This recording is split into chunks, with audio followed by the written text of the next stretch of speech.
Timnas Indonesia masih harus menabung harapan untuk juara Piala AFF. Kali ini tim Garuda kembali gagal di ajang Piala AFF 2022, kalah dari Vietnam di Stadion Min.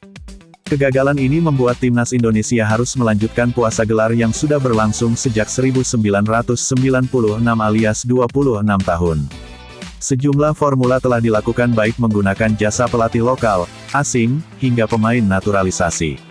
Alhasil, saat ini masa depan pelatih Shin Tae-yong mulai dipertanyakan. Memang ada perkembangan dalam permainan timnas, tapi gelar juara terbukti masih sangat jauh. Selain itu, Dewi Fortuna nyatanya belum mau berpihak dengan timnas Indonesia.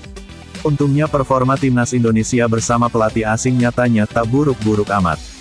Sejauh ini, sudah ada 4 pelatih asing yang pernah memimpin timnas Indonesia pada Piala AFF 2022.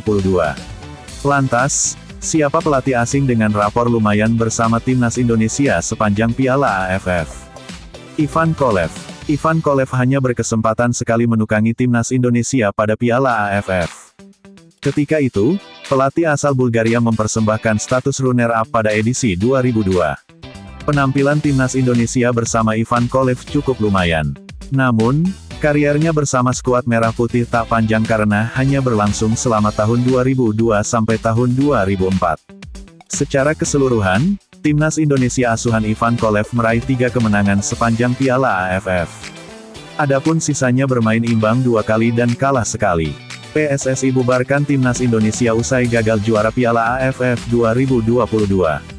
PSSI buka suara soal nasib Shin Tae-yong usai gagal juara Piala AFF 2022, bakal dipertahankan. Peter Withe menjadi pelatih timnas Indonesia dengan bekal 2 gelar Piala AFF bersama Thailand. Namun, pelatih asal Inggris itu tak mampu mengulangi kesuksesannya bersama timnas Indonesia. Peter Withe tercatat hanya mampu membantu timnas Indonesia menjadi runner-up pada edisi 2004. Adapun pada edisi 2007, timnas Garuda ketika itu gagal lolos ke fase gugur. Secara keseluruhan, Peter Withe mempersembahkan 5 kemenangan untuk timnas Indonesia pada Piala AFF. Adapun sisanya meraih 3 kali hasil imbang dan 3 kali kalah. Shin Tae-yong. Pencapaian Shin Tae-yong bersama timnas Indonesia pada Piala AFF cukup mengesankan. Pada edisi perdana, Shin Tae-yong berhasil membantu timnas Indonesia menjadi runner-up Piala AFF 2020. Adapun pada edisi terakhir, timnas Indonesia asuhan Shin Tae-yong melaju sampai semifinal. Pencapaian yang cukup bagus dalam usia karir 3 tahun bersama timnas Indonesia. Secara keseluruhan, timnas Indonesia asuhan Shin Tae-yong meraih 7 kemenangan pada Piala AFF. Adapun sisanya 5 kali bermain imbang dan kalah 2 kali. Alfred Riedel masih menjadi pelatih timnas Indonesia paling sukses pada Piala AFF.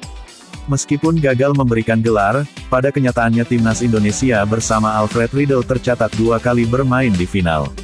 Timnas Indonesia bersama Alfred Riedel finish sebagai runner-up pada edisi 2010 dan 2016. Namun, pada 2014 timnas Indonesia ketika itu tak mampu lolos dari babak penyisihan grup. Secara keseluruhan, timnas Indonesia bersama Alfred Riedel pada Piala AFF meraih 11 kemenangan. Adapun sisanya 2 kali imbang dan 4 kali kalah.